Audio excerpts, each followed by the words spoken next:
Bonjour à tous. Aujourd'hui, je vous présente un de mes nouveaux anciens coups de cœur. Alors nouveau parce qu'il est nouveau sur la chaîne et ancien parce que c'est un coup de cœur que j'ai eu il y a de ça de nombreuses années. Pourquoi je vous présente mes anciens coups de cœur et pas mes lectures en cours encore? Parce que là déjà, je suis en train de lire Gardien des cités perdues, tome 6. Donc voilà, je vais pas vous présenter dans le détail le tome 6 d'une saga, ce serait ridicule. Je vous donnerai peut-être plus tard dans un update lecture mon avis sur le tome 6, mon avis général sans donner trop de résumé de l'histoire. Mais ce qui compte pour moi aussi, comme je vous l'ai dit dans la présentation de ma chaîne, c'est de partager des coups de cœur, des livres qui me tiennent moi à cœur. Et donc forcément, mes coups de cœur du grenier, comme je les appelle, ils vont à un moment donné apparaître sur la chaîne et commencer par ça, ça me fait plaisir. Voilà, donc j'ai envie de partager ça avec vous. Le coup de cœur que je vous présente aujourd'hui est classé en roman jeunesse. Pour moi, il se rapprocherait de romans young adulte, mais surtout adulte. C'est un coup de cœur de nombreux adultes, et notamment, écoutez bien, ça va vous intéresser, un coup de cœur d'adulte qui aime les livres. Et oui, puisque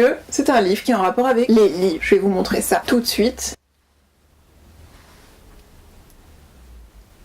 La cité des livres qui rêvent. Alors vous voyez, la couverture est un peu passée, forcément je l'ai lu, voilà, il est un peu abîmé, mais je l'aime comme ça aussi, ça montre qu'il a vécu ce livre. Et alors, qu'est-ce que c'est que ce livre? Alors, La cité des livres qui rêvent, c'est écrit par Walter Moers, et c'est aux éditions Panama. Walter Moers a non seulement écrit, mais aussi illustré, et très bien illustré, ce livre. Alors, on va maintenant parler de l'histoire. C'est celle de Hildegunst Taillemiet, et oui, tenez-vous bien, c'est le nom du narrateur. Hildegunst Taillemiet, qui est un jeune dragonneau de 77 ans, vous voyez, encore tout jeune, il est à peine au début de sa vie, puisque il nous explique que les dragons peuvent vivre jusqu'à 800, 900 ans facile. Hildegunst Taillemiet, il vit dans la citadelle des dragons, et comme tous les jeunes dragons, il a reçu un parrain en écriture. L'objectif de ce parrainage, en gros, c'est d'avoir quelqu'un pour le conseiller pour devenir écrivain, parce que dans la citadelle des dragons,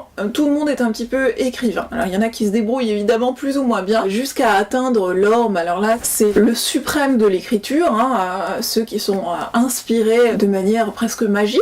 Et donc son parrain en écriture, alors là il va me falloir encore mon petit carnet parce que sinon ça va pas aller. Son parrain en écriture, c'est, ils ont aussi des noms faut dire, c'est Dancelot de Tournerime, voilà, Dancelot de Tournerime, qui est aussi son oncle maternel. Dancelot de Tournerime,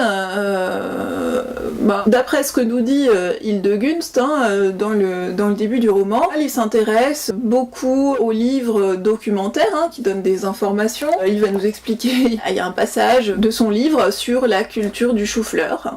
Voilà, pour expliquer, apparemment ça montre très bien la personnalité de Dancelot. Un jour, il faut bien, il arrive à la fin de sa vie, Dancelot, il attrape une mauvaise grippe et il sait qu'il va mourir très vite. Donc il demande à Hildegunst de passer le voir. Dancelot lui fait part d'un manuscrit qu'il a reçu d'un jeune auteur, puisqu'en fait les dragons qui ont acquis une certaine renommée dans l'écriture reçoivent régulièrement des manuscrits de jeunes auteurs pour leur demander en fait ce qu'ils en pensent, leur demander leur conseil. Et donc dans ce cadre-là, Dancelot a reçu le manuscrit d'un jeune auteur, et ça a été pour lui un coup de cœur, un coup de tonnerre, une évidence. C'est le manuscrit parfait. Voilà, il pourra jamais faire aussi bien, et on apprend que c'est pour ça qu'il s'est mis à écrire des éloges funèbres, des discours de mariage, des traités sur le jardinage, parce qu'il s'est dit, moi en fiction, voilà, je suis dépassée, et je sais que je serai à jamais dépassée par ce jeune auteur. Malheureusement, Dancelot de Tournerime donc conseille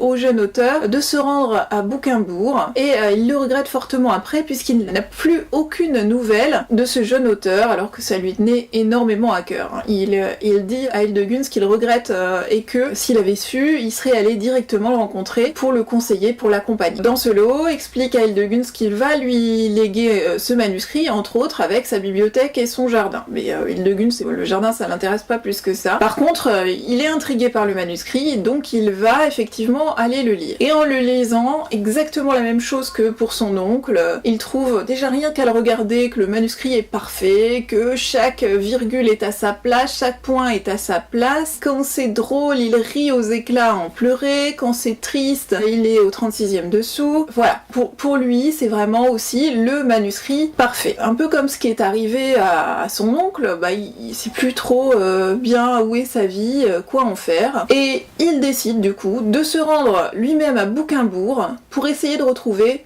l'auteur du manuscrit. Et c'est là que vont commencer les aventures d'Hildegunst. Pour ce qui est de l'écriture de ce livre, elle mérite d'être mise en avant parce que en fait, vous avez énormément de clins d'œil. Et ça déjà en soi, c'est génial. Hein. Il y a vraiment de gros clins d'œil, il y a tout ce qui est le monde de l'édition, de l'écriture. D'ailleurs, les éditeurs parfois prennent on va dire des gentilles blagues dans la figure. Hein.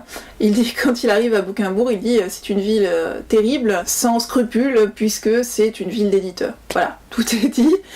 L'auteur se fait plaisir à certains moments. Je pense que l'auteur avait des petites choses à régler avec certains éditeurs qu'il avait croisés. La cité de Bouquimbourg. Parlons-en un petit peu de cette cité. Elle est particulièrement intéressante. Personnellement, j'aimerais beaucoup aller m'y promener. On y trouve des livres qui rêvent. Alors c'est quoi des livres qui rêvent? Ce sont des livres d'occasion. Et comme le dit Hildegunst, d'un point de vue commerçant, ce sont des livres qui ne sont plus vraiment vivants mais pas encore morts. D'où l'appellation livre qui rêve. On y trouve des chasseurs de livres qui sont cuirassés comme je sais pas quoi et ils viennent des catacombes de la cité. Et c'est un lieu particulièrement dangereux. Hein. Il y a le dessus de la cité et puis un peu le dessous de l'iceberg si vous voulez. Les catacombes ça correspondrait au dessous. Au-dessus de la cité on trouve des gens qui sont tous passionnés de livres, de lecture. Puis on trouve partout des vendeurs ambulants qui veulent vous revendre le dernier super exemplaire qu'ils viennent d'avoir en leur possession.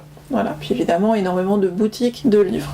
Bouquimbourg, c'est une cité idéale. Voilà, vous l'avez compris, mon objectif d'aujourd'hui, c'était de vous inciter à lire La Cité des livres qui rêvent. N'oubliez pas de vous abonner si vous aimez ma chaîne et de cliquer sur la petite cloche pour avoir une notification quand je mettrai une nouvelle vidéo sur la chaîne. Je vous souhaite le meilleur jusqu'à ce qu'on se retrouve. Salut les jeunes!